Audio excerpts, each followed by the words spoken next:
Cầm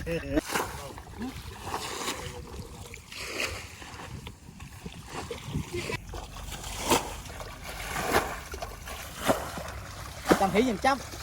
Còn này đi sao kia hụt màu mốc bài cái đôi rồi. Cái trăm mà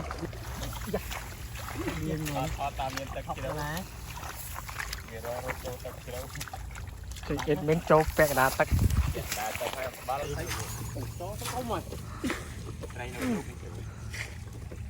phai với con phai nghe anh strong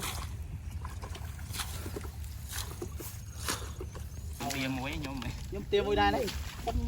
tiêm mía mày muối pí bán đó cái thoát bán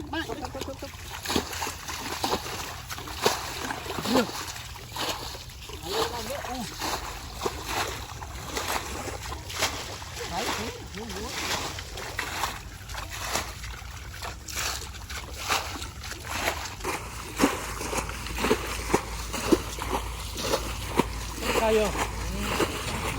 tao bạn ai nữa đấy mấy chút các bạn chơi lên càng nữa chạy ray như thấy rồi chơi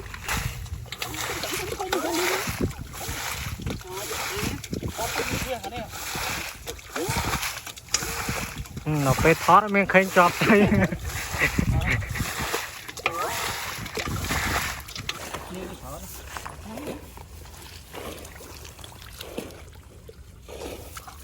anh ấy xa trong anh ấy bạn thầy khó vậy nhưng mà thầy khánh đã lúc thầy khánh mấy mà thầy khánh màu dân tóc hai cái tóc